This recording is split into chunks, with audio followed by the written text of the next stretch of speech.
உங்களுக்கு கண்ணுக்கு கீழே கரு வளையம் இருக்கு, ஒரு பஃபினஸ் இருக்கு, அந்த பஃபினஸ் போகணும், முக வீக்கம் இருக்கு, காலையில எந்திரிச்சோன்னா முகம் அதச்ச மாதிரி வீக்கமா தெரியுது. அது மாதிரி உங்களுக்கு ஓப்பன் போர்ஸ் நிறைய இருக்கு, உங்க ஸ்கின் வந்து ஓப்பன் போர்ஸ் எல்லாம் போய் டைட்டா விரிங்கிள் ஃப்ரீயா சுருக்கங்கள் இல்லாம டைட்டா என்னைக்குமே இளமையா கருவளையம் கரும்புள்ளிகள்லாம் போய் ஒரு அழகான ஃபேரான க்ளோவான ஸ்கின் டோன் உங்களுக்கு கிடைக்கணும்னா இந்த சீக்ரெட்டை நீங்க பயன்படுத்துங்க. இதுதான் நிறைய நடிகைகள்லாம் பயன்படுத்தக்கூடிய ஒரு முக்கியமான சீக்ரெட். அதை நம்ம இன்னைக்கு ரிவீல் பண்ணிடலாம். அது வேற ஒண்ணுமே கிடையாது. நீங்க குக்கும்பர் எடுத்து கொஞ்சம் சாறு எடுத்துக்கோங்க, ஒரு ஆலோவேரா ஜெல்லு, ரோஸ் வாட்டர், இது மூணுத்தையுமே நல்லா மிக்ஸ் பண்ணி அரைச்சி சாறு எடுத்து இது ஐஸ் ட்ரேல கொஞ்சம் கொஞ்சம் ஊற்றி வச்சுடுங்க. இதை ஃப்ரீசர்ல வச்சு ஃப்ரீஸ் பண்ணிட்டு அதை எடுத்து உங்க முகத்துல நல்லா டெய்லி மசாஜ் பண்ணுங்க.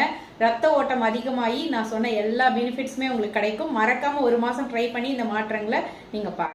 உங்களுக்கு கண்ணுக்கு கீழே கரு வளையம் இருக்கு, ஒரு பஃபினஸ் இருக்கு, அந்த பஃபினஸ் போகணும், முக வீக்கம் இருக்கு, காலையில எந்திரிச்சோன்னா முகம் அதச்ச மாதிரி வீக்கமா தெரியுது.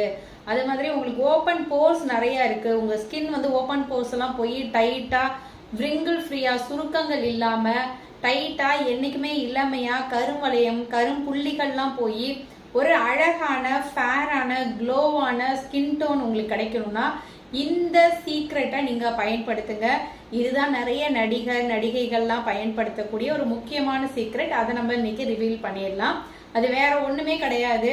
நீங்க குக்கும்பர் எடுத்து கொஞ்சம் சாறு எடுத்துக்கோங்க, ஒரு ஆலோவேரா ஜெல்லு, ரோஸ் வாட்டர், இது மூணுத்தையுமே நல்லா மிக்ஸ் பண்ணி அரைச்சி சாறு எடுத்து இது ஐஸ் ட்ரேல கொஞ்சம் கொஞ்சம் ஊற்றி வச்சுடுங்க. இதை ஃப்ரீசர்ல வச்சு ஃப்ரீஸ் பண்ணிட்டு அதை எடுத்து உங்க முகத்துல நல்லா டெய்லி மசாஜ் பண்ணுங்க. ரத்த ஓட்டம் அதிகமாகி நான் சொன்ன எல்லா பெனிஃபிட்ஸுமே உங்களுக்கு கிடைக்கும். மறக்காம ஒரு மாசம் ட்ரை பண்ணி இந்த மாற்றங்களை நீங்க பாருங்க.